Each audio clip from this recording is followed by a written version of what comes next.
इतिहास गवाह है कि दुनिया की सबसे बड़ी चोरियां बंदूकों के दम पर नहीं बल्कि दिमाग के दम पर हुई हैं। आप लोहे की दीवारें खड़ी कर सकते हैं, आप दुनिया के सबसे महंगे ताले लगा सकते हैं, आप हर कोने पर कैमरा लगा सकते हैं, लेकिन उस खतरे का क्या करेंगे जो आपके साथ चाय पीता है, जो आपको सलाम ठोकता है और जिसके हाथ में आप खुद अपनी तिजोरी की चाबी सौंपते हैं। तारीख थी 13 दिसंबर 2009, जगह कराची, पाकिस्तान। ये कहानी पाकिस्तान की वॉल स्ट्रीट कहे जाने वाले आई चुंद्रीगर रोड की है। एक ऐसी सड़क जहां परिंदा भी पर नहीं मार सकता। लेकिन उस रात उस सड़क पर एक बैंक के अंदर बैंकिंग इतिहास का सबसे बड़ा सर्जिकल ऑपरेशन चल रहा था। बाहर पुलिस गश्त लगा रही थी और अंदर 31 करोड़ रुपए हवा में उड़ रहे थे। ये कहानी एक डकैती की नहीं है, ये कहानी है भरोसे के कत्ल की। कराची, पाकिस्तान का वो शहर जो कभी सोता नहीं, और इसी शहर की धड़कन है आई चुंद्रीगर रोड। इसे पाकिस्तान का आर्थिक पावर हाउस कहा जाता है। स्टेट बैंक ऑफ पाकिस्तान से लेकर बड़े बड़े कॉरपोरेट ऑफिस सब यही हैं। यहाँ की सुरक्षा व्यवस्था किसी छावनी से कम नहीं होती। हर 100 मीटर पर पुलिस वैन, प्राइवेट सिक्योरिटी के हथियारबंद गार्ड्स और सीसीटीवी कैमरों का जाल। आम आदमी यहाँ अपनी बाइक पार्क करने से पहले 10 बार सोचता है। इसी हाई प्रोफाइल रोड पर मौजूद थी एलाइड बैंक की फॉरेन एक्सचेंज ब्रांच। चूंकि ये फॉरेन एक्सचेंज ब्रांच थी, यहां सिर्फ पाकिस्तानी रुपए नहीं बल्कि डॉलर, पाउंड और यूरो का भारी जमावड़ा रहता था। बैंक का दावा था कि उनकी तिजोरी अभेद्य है। कंपनी कहती थी कि उनके लॉकर को काटना नामुमकिन है, लेकिन उन्हें अंदाजा नहीं था कि जिस नामुमकिन शब्द पर उन्हें इतना घमंड है, उसे चुनौती देने वाला एक शख्स उनके ही गेट पर खड़ा है। किसी भी बड़ी चोरी की शुरुआत बैंक के अंदर घुसने से नहीं होती, बल्कि सिस्टम के दिमाग में घुसने से होती है। अक्टूबर 2009 में इस बैंक में एक नया सिक्योरिटी गार्ड नियुक्त हुआ। नाम शाहिद महमूद। रिकॉर्ड में लिखा था ईमानदार, शांत और मेहनती। शाहिद महमूद कोई आम गार्ड नहीं था। वो बहुत कम बोलता था। वो अपनी ड्यूटी पर समय से पहले आता और जाने के बाद भी देर तक रुकता। बैंक के स्टाफ को लगा कि उन्हें एक वफादार सेवक मिल गया है। वो मैनेजर के लिए सिगरेट लाता, कैशियर के लिए चाय लाता और धीरे धीरे उसने बैंक के हर कर्मचारी का विश्वास जीत लिया। लेकिन ये वफादारी एक छलावा थी। उस वर्दी के पीछे जो इंसान था, उसका असली नाम शाहिद महमूद था ही नहीं। उसका असली नाम था हमीद अली। एक ऐसा मास्टरमाइंड जिसने बैंक लूटने के लिए बंदूक का नहीं बल्कि कागजों का सहारा लिया था। उसने जाली दस्तावेजों के आधार पर एक प्राइवेट सिक्योरिटी कंपनी में नौकरी पाई थी। सिक्योरिटी कंपनी ने बैकग्राउंड चेक करने की जहमत ही नहीं उठाई। उन्हें बस एक सस्ता गार्ड चाहिए था और हमीद को बैंक की चाबी।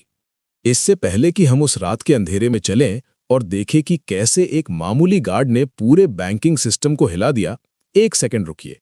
अगर आप चाहते हैं कि जुर्म की दुनिया के ऐसे ही गहरे राज, डीप मिस्ट्रीज हम आपके सामने खोलते रहें, तो नीचे दिए गए सब्सक्राइब बटन को अभी दबा दें और हमारे इस क्राइम इन्वेस्टिगेशन का हिस्सा बने।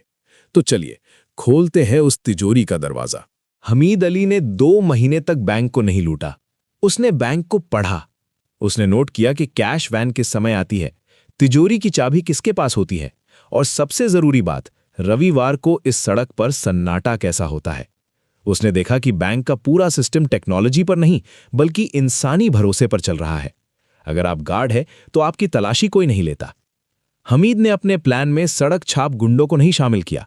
उसने एक प्रोफेशनल टीम बनाई। उसे पता था कि बैंक की तिजोरी का दरवाजा तोड़ने के लिए हथौड़े काम नहीं आएंगे। उसे चाहिए थे gas cutters, industrial oxygen cylinder और वो माहिर हाथ जो लोहे को मोम की तरह पिघला सके। तारीख तय हुई 13 दिसंबर, रविवार।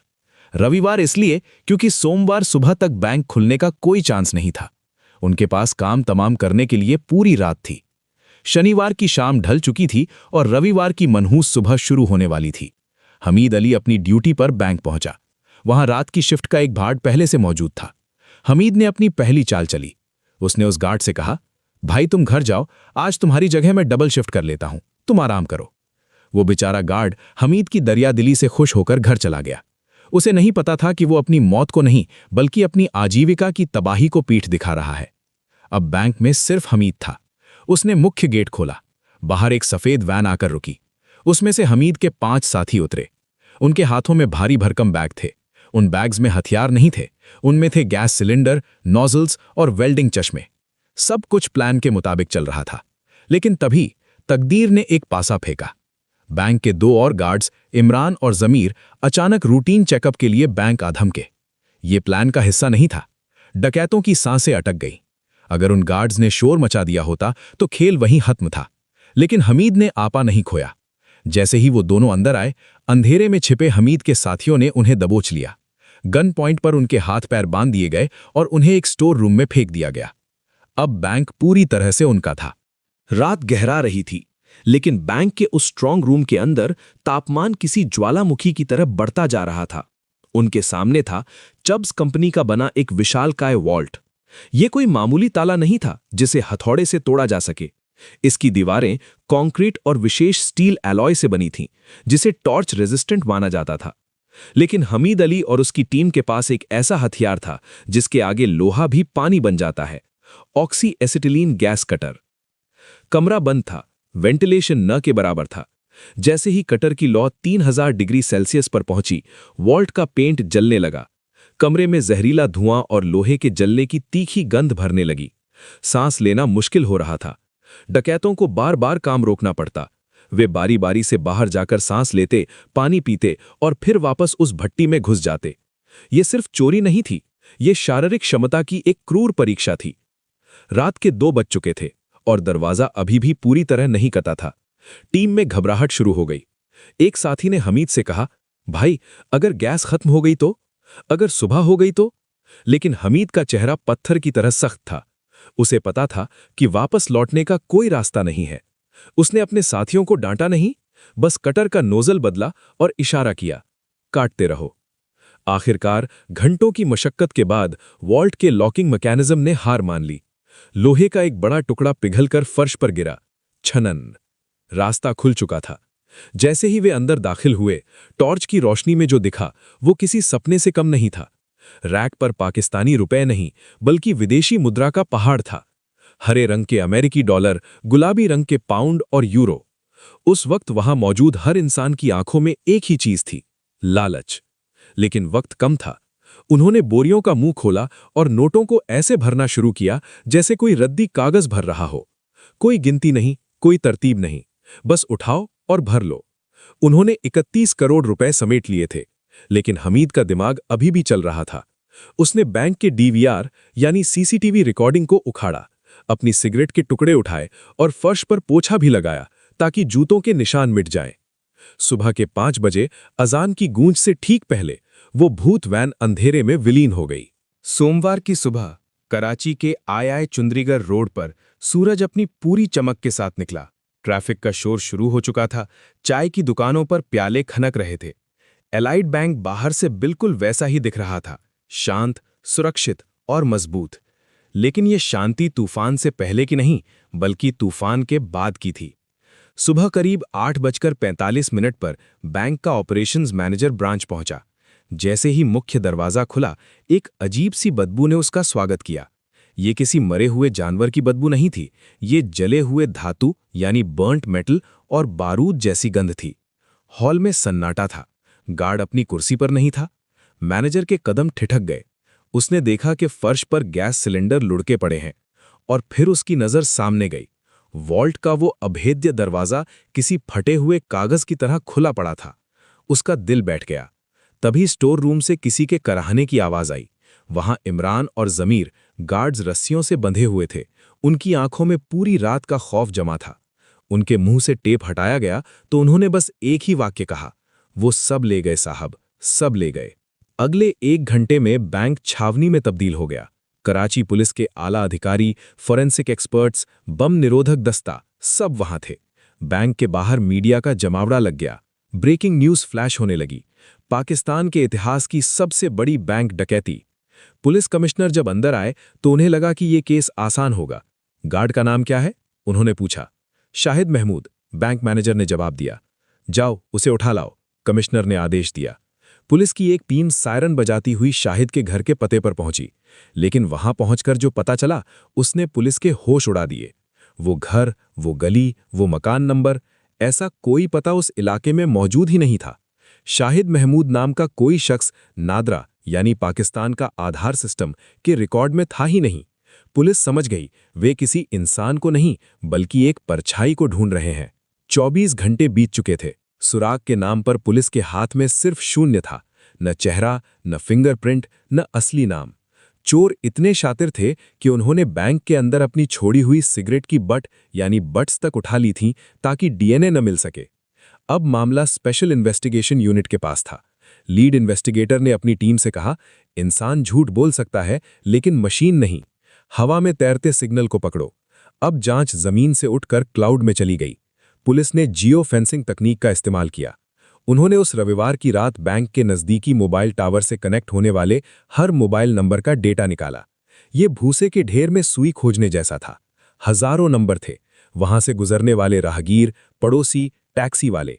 लेकिन पुलिस एक खास पैटर्न तलाश रही थी। उन्हें वो नंबर चाहिए थे जो शनिवार शाम को बैंक के टावर क्षेत्र में आए, पूरी रात वहीं रुके रहे जब बैंक बंद था, और सुबह 5 बजे एक साथ वहां से निकले। फिल्टर लगते गए, नंबर कम होते गए, और आखिर में स्क्रीन पर एक नंबर ब्लिंक हुआ। ये सिम कार्ड रात भर बैंक के अंदर एक्टिव था, और सबसे चौंकाने वाली बात, ये सिम भी उसी फर्जी नाम शाहिद महमूद की आईडी पर लिया गया था। चोर ने अपनी होशियारी में सब मिटा दिया था, लेकिन मोबाइल साथ ले जाना उसकी जिंदगी की सबसे बड़ी गलती बन गई। पुलिस ने उस नंबर का पीछा करना शुरू किया। वो सिग्नल बैंक से निकलकर कराची की भूल भुलैया वाली सड़कों से होता हुआ गुलिस्तान जौहर के ब्लॉक 17 में जाकर रुक गया था। उसके बाद से फोन बंद था। क्या चोर वहां अब भी थे या फोन फेंककर भाग चुके थे? ये जानने का सिर्फ एक ही तरीका था। तारीख 19 दिसंबर 2009, वारदात के ठीक 6 दिन बाद। गुलिस्तान जौहर के उस अपार्टमेंट कॉम्प्लेक्स के बाहर सन्नाटा था, लेकिन परछाइयों में कराची पुलिस के कमांडोज अपनी पोजीशन ले चुके थे। इंटेलिजेंस पक्की थी, शिकार अंदर ही है, लेकिन खतरा बड़ा था। अगर डकैतों को भनक लग जाती तो वे गोलियां चला सकते थे या सबूत मिटाकर भाग सकते थे। लीड ऑफिसर ने हाथ से इशारा किया, 3, 2, 1। पुलिस वाले तूफान की तरह अंदर घुसे। कमरे में मौजूद लोग संभल भी नहीं पाए। इससे पहले कि कोई हथियार उठाता, उनके सिर पर बंदूकों की नली टिकी थी। और फिर पुलिस वालों की नजर कमरे के फर्श पर गई। वो नजारा देखकर सख्त से सख्त पुलिस वाले का भी मुंह खुला रह गया। वहां नोटों का बिस्तर बिछा हुआ था, अलमारी खुली थी, नोट, सोफे के नीचे नोट, बेडशीट के नीचे नोट, डॉलर, पाउंड, रियाल। ऐसा लग रहा था मानो किसी ने पैसों की बारिश कर दी हो। और उस पैसों के ढेर के बीच बैठा था हमीद अली, वही शांत चेहरा, वही झुकी हुई नजरें।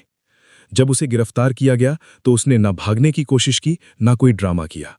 इंटरोगेशन रूम में उसने बहुत धीमे स्वर में कहा, साहब, मैंने बैंक को नहीं लूटा, मैंने तो बस उस भरोसे का फायदा उठाया जो उन्होंने मुझे प्लेट में सजा कर दिया था।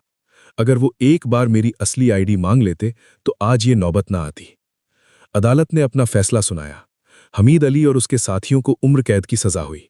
कानून की नज़र में केस बंद हो गया, फाइल पर सॉल्व्ड का ठप्पा लग गया। लेकिन क्या वाकई ये केस सुलझ गया? पुलिस रिकॉर्ड्स के मुताबिक बैंक से 31 करोड़ 12 लाख रुपए गायब हुए थे, लेकिन उस रात छापे में जो बरामद हुआ और बाद में जो रिकवरी हुई, वो कुल रकम का एक हिस्सा मात्र थी। करोड़ों रुपए आज भी मिसिंग हैं। वो पैसा कहाँ गया? क्या हमीद ने पुलिस के आने से पहले उसे कहीं और शिफ्ट कर दिया था, या इस खेल में कोई और भी शामिल था जो कभी पकड़ा नहीं गया? कोई बड़ा खिलाड़ी जो पर्दे के पीछे था? एलाइड बैंक की डकैती ने पाकिस्तान के बैंकिंग सिस्टम की नींव हिला दी। इस घटना के बाद नियम बदल दिए गए। अब बायोमेट्रिक जांच होती है, पुलिस वेरिफिकेशन होता है, हाईटेक कैमरे लगते हैं, दीवारें और ऊंची कर दी गईं, ताले और मजबूत कर दिए गए। लेकिन आज भी जब कराची की आई चुंदरीगर रोड पर रात का सन्नाटा छाता है, तो एलाइड बैंक की वो पुरानी इमारत गवाही देती है कि सुरक्षा लोहे की दीवारों में नहीं होती, सुरक्षा इंसान की नीयत में होती है, और नीयत किसी भी मेटल डिटेक्टर में स्कैन नहीं होती। हमीद अली पकड़ा गया, लेकिन एक सवाल आज भी कराची की हवाओं में तैर रहा है। वो बाकी पैसा कहाँ गया? क्या पुलिस ने पूरी सच्चाई बताई, या उस रात उस वैन में कोई और भी था जिसका नाम फाइलों से मिटा दिया गया? दोस्तों, जुर्म कभी परफेक्ट नहीं होता, लेकिन कभी-कभी उसका सच हमेशा के लिए अधूरा रह जाता है। आपको क्या लगता है? क्या बैंकों का ये सिस्टम आज वाकई सुरक्षित है, या हम आज भी किसी शाहिद महमूद के भरोसे बैठे हैं? अपनी राय नीचे कमेंट्स में जरूर लिखें। अगर इस कहानी ने आपके रोंगटे खड़े किए हैं और आप दुनिया के ऐसे ही अनसुलझे रहस्यों, ट्रू क्राइम मिस्ट्रीज को जानना चाहते हैं, तो अभी इस चैनल को सब्सक्राइब करें और बेल आइकॉन दबाएं ताकि जुर्म की अगली दास्तान आप तक सबसे पहले पहुंचे। अगली वीडियो में हम बात करेंगे एक ऐसे कातिल की जो पुलिस के साथ ही डिनर करता था। तब तक के लिए सतर्क रहें, सुरक्षित रहें। जय हिंद।